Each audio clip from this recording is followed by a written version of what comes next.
ask me, how's it feel to drive a stock car flat out? I tell them, it's just a job like anything else. But that ain't the truth. There's just no way to tell how it feels. So I don't try. My seatbelt's tight. My heart's hammering against my shoulder harness. There's sweat under the padding of my helmet. Scared? Sure, I'm scared.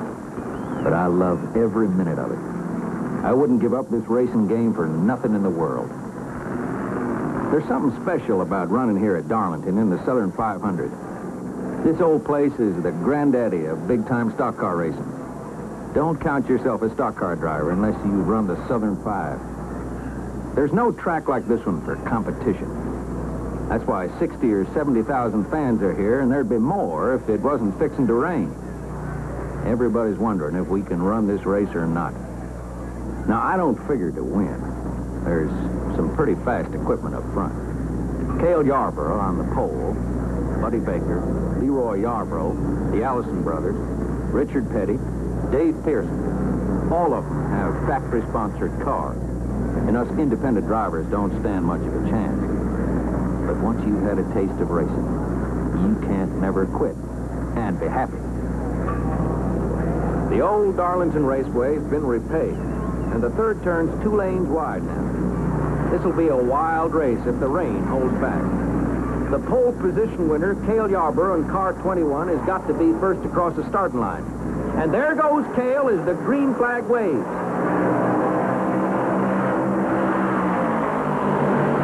Cale Yarborough has the lead. Buddy Baker fights off Donnie Allison to hold second place.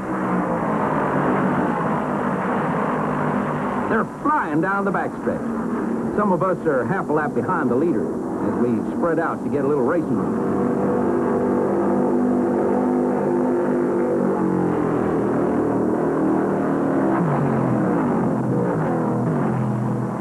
Cale's Mercury shows the rest of us how to go. Right behind Yarborough, there's a 4-way battle. Buddy Baker holds second position. Richard Petty in 43 and Leroy Yarborough in number 98 are giving each other fits over third spot.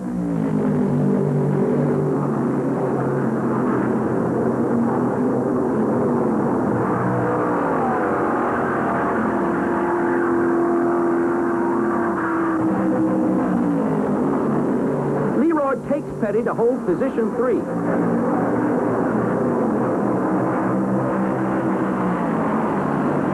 Richard Petty's 4th. Donnie Allison drops to 5th. Cale's leading as Leroy closes in on Buddy Baker in number 2 spot.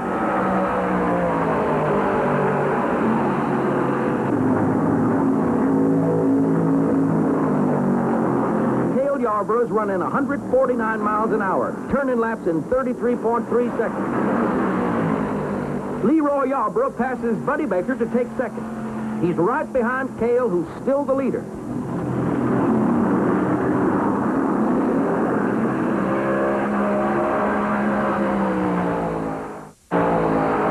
Leroy Yarborough puts the pressure on Cale. The other front runners hang back. If you can't lead this race, it's no use beating your car. Leroy wants the lead.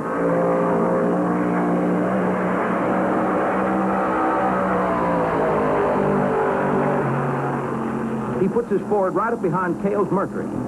Those fellas are traveling better than 150 miles an hour, touching fenders. Trouble in the second turn. Bobby John slipped through as E.J. Trevette and Ed Negra do some real damage to each other. The caution flag slows us down so cleanup crews can get to work. E.J. Trevette's okay. Nothing hurt but his car and his pocketbook. Ed Negra's all right, and both cars are out of the race. The rest of us slow down to 100 or so while the wreckers clean up. You don't realize how big this track is unless you get away a distance and look at the whole thing at once. 1 mile and 3/8 is a lot of racetrack to cover in less than 35 seconds. Track's clear, and we're ready to race. Cale and Leroy are at each other again. The field bunches up during the caution laps, but as soon as the green flag drops, the front runners are on their way. A year ago, Cale Yarborough beat Dave Pearson to win the Southern 500. Then last spring, Leroy won here in the Rebel 400. Both these fellas know every trick of this tough old track. Right behind the front runners, Dave Pearson, Donnie Allison, and his brother Bobby. Richard Petty's in trouble.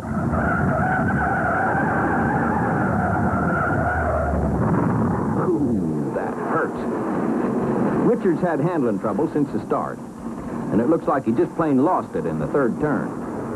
The sheet metal took a beating, but the chassis may not be bent up too bad.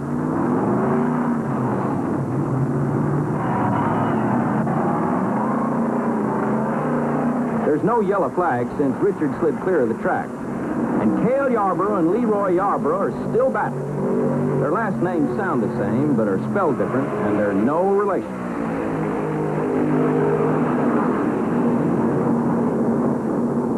Petty won the Southern 500 in 1967. The fact is, Richard's won more than 100 NASCAR races, but this doesn't look to be his day. The crash put the front end out of line. This will put Richard a couple of laps behind the leaders.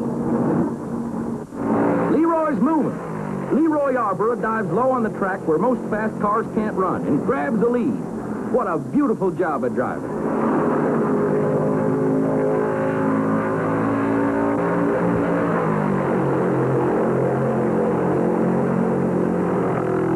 There's the caution flag. It's starting to rain. While the caution flag slows us down, it's a good idea to refuel and get fresh tires. The front runners keep an eye on each other and make their pit stops on the same lap. As long as we get out before the pace car comes around, we don't lose anything. We can run about 100 miles on a set of tires and a full tank of fuel. There's Cale right there. And don't you believe he's happy with second place. Now you'll see something. The Wood Brothers pit crew is second to none in servicing the car. 20 gallons of fuel and 2 tires on the right side and Cale's rolling in 20 seconds. The rain's getting worse. We can't run in the rain like sports cars do. These stock cars are too heavy. Our speeds are too high, and our tires just don't get a bite on a wet track. It's more like driving on ice than anything else. They've stopped the race. NASCAR officials are parking all the cars in the front stretch. If the rain had held another 40 minutes, we'd have run half the race and we'd have a winner. Now there's no telling when we'll get this race done.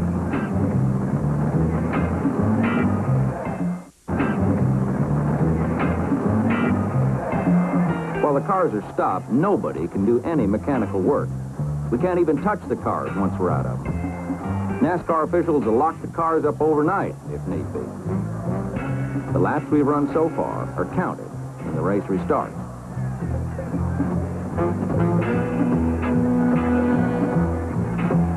There's nothing to do but wait, and that can put anybody on edge. This is my first race with time out for dinner. I don't think I like it.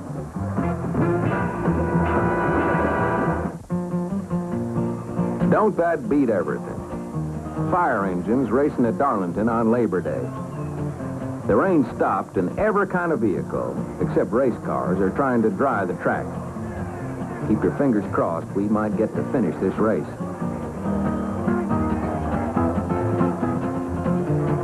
Most of the fans are still here. Race fans are a special bunch of folks. They won't quit unless we do. Buddy Baker's itching to go. He was running 5th when the rain stopped the action. Cale Yarborough's in 2nd place. He ran the fastest lap so far, better than 151 miles an hour. New track record. Richard Petty lost a lot of time in the pits, but he still gained. We're going to try to run. There's less than 2 hours of daylight left, enough to put this race in the record books, even if we can't finish 500 miles. Herb Nabb, the crew chief, looks over Leroy Yarborough's car. Leroy's got a lot of hungry drivers chasing him. One of them's Dave Pearson. two-time national champion. Donnie Allison's ready to go in number 27 Ford. He could win this show, and the same goes for his brother, Bobby, in Dodge number 22. The racetrack's clear, dry, and fast. The 20th Southern 500 is set to run again. After some warm-up laps, we come off the fourth turn, ready to race. Both Leroy and Cale made an extra pit stop during the caution lap, so they're back with the slower cars. But don't you worry about them. We're racing again.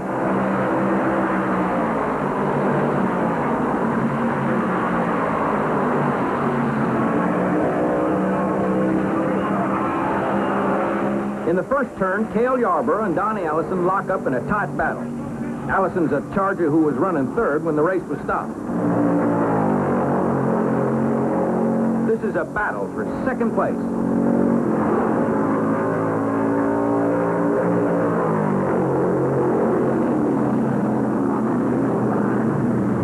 Cale Yarborough's in trouble.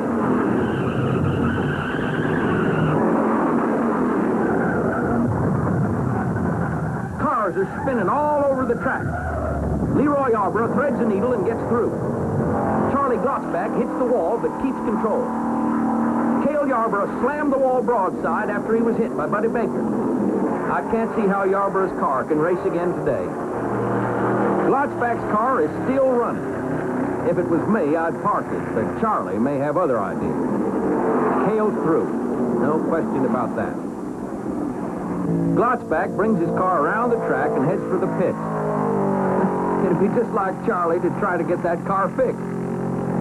Glotzback qualified his Dodge at 149.5 miles an hour, fifth fastest in the starting field.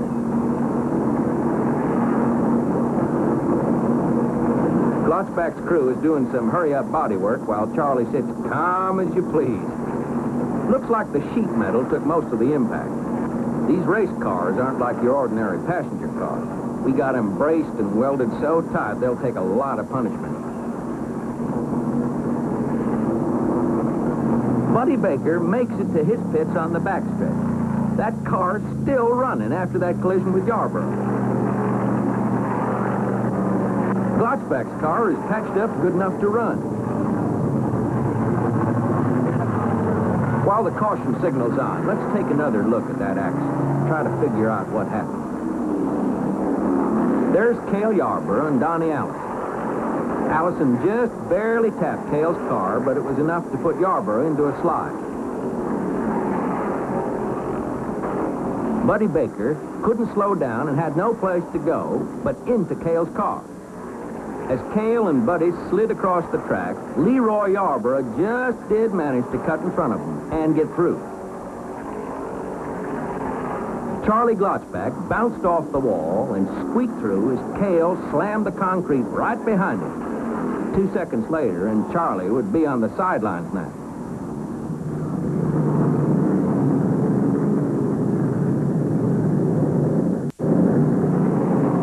The track's clear, and the caution car dips down out of the way. We're ready to race. Leroy Yarborough, the leader, has only one tough car to beat. Dave Pearson and number 17 Ford, right behind him. On the front stretch, the green flag waves. Pearson's been playing it cool. He's kept the leaders in sight and kept out of trouble. That's the secret that's made him national champion. It's getting dark, and the race will end after 230 laps or 316 miles. If Pearson's going to win, he'll have to get by Leroy soon. Pearson's got his work cut out for him. Leroy Yarborough's won on 5 major superspeedways this year, winning more than $142,000. That's more money than any other NASCAR driver ever made in 1 year. Pearson's taken home $136,000. Don't feel too sorry for him.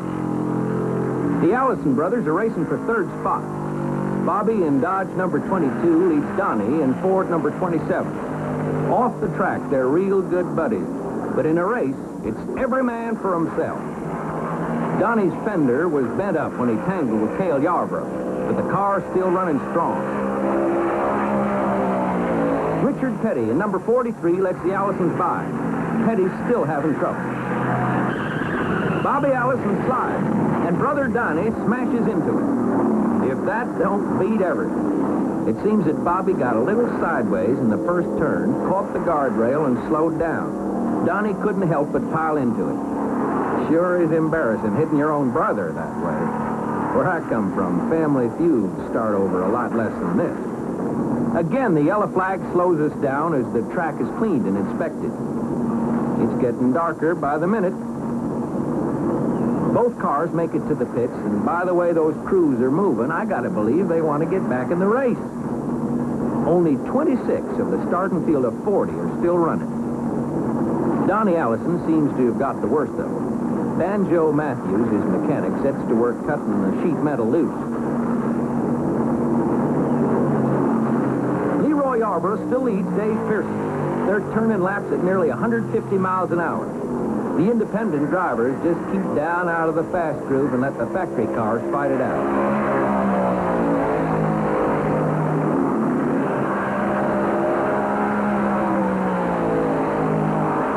All I can do is hope to keep her running and not do anything stupid. James Hilton loses his engine on the third turn.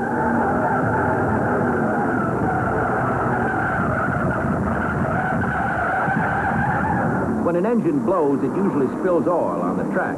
If that oil catches your rear wheels, there's not much you can do but slide. Leroy Yarborough gets into the wall.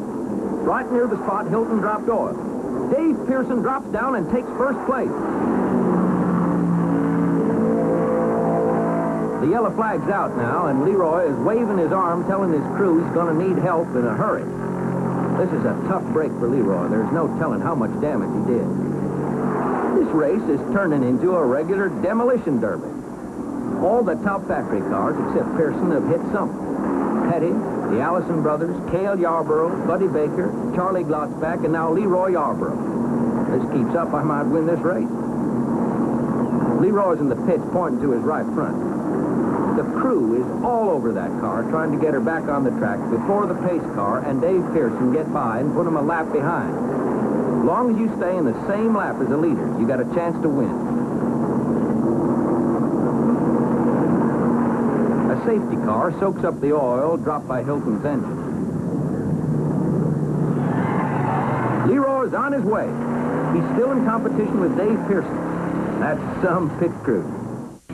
Track's clear. The caution car heads for the pits. Here we go again.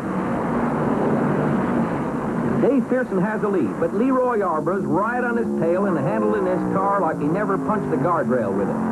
It takes a lot of faith in your mechanic to run hard after a crash. Leroy's got enough bravery for 2 minutes. In third place, Buddy Baker keeps his foot on the throttle. Baker's the kind of man that'll run hard till the car falls apart. Leroy's drawing a bead on Dave Pearson and takes first place. That Yarborough is a race driver, all right. His car's fast, and it's still handling just fine. On this track, you've got to have engine power and a chassis that'll go where you point it. That's what makes Darlington so tough. Pearson hangs in there, looking for Leroy to make any mistake. Leroy's sliding a little, but not enough to help Pearson.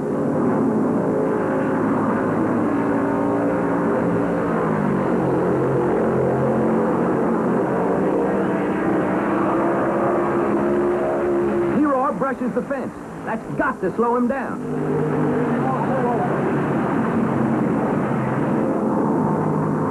On the backstretch, Pearson catches Yarborough and goes by, taking the lead again. Pearson's crew chief, Dick Hutcherson, finds a short way to signal, don't do anything foolish. Charlie Glotzback, 4 laps behind, challenges Leroy. I got to believe Leroy's got his hands full with Pearson without having Glotzback in the way. 2 laps to the checkered flag.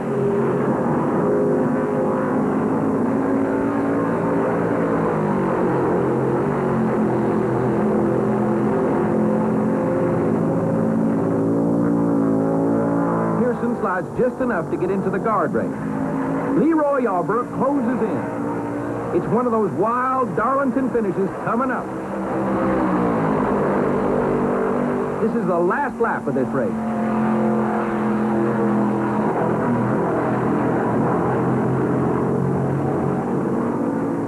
Leroy's knocking on the door.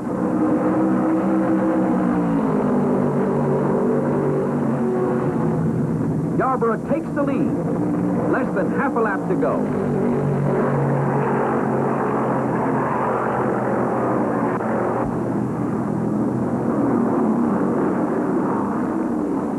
Here they come to the checkered flag.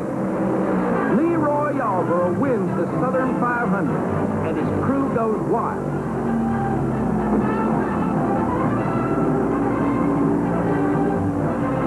The fans who sat it out for 7 hours have something to tell the grandkids about. This was one for the books.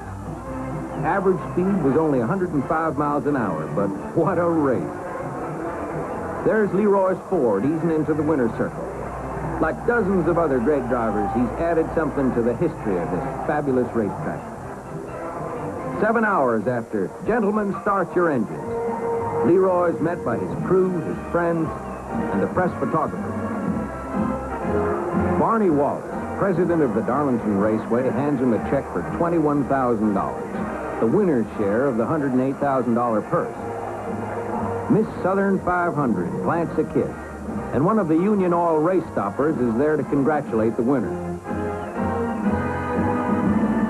Leroy's wife, Gloria, joins him on the hood of the car along with Herb Nabb, his crew chief.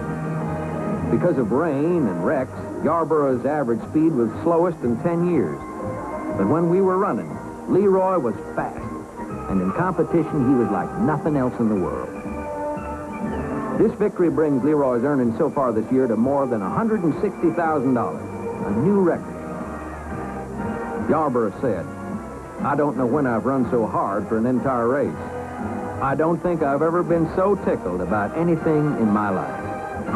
I guess all of us would feel the same. There ain't many things a man can do these days as satisfying as racing. Most of us started when we were kids and didn't know any better. Without thinking, it's become our whole life. There's something about this game and about Darlington that gets in your blood. One of these days, maybe, I'll be in Victory Lane, proud as can be of my car, my crew, and myself. There's nothing I'd like more than to win at Darlington in the Southern 500.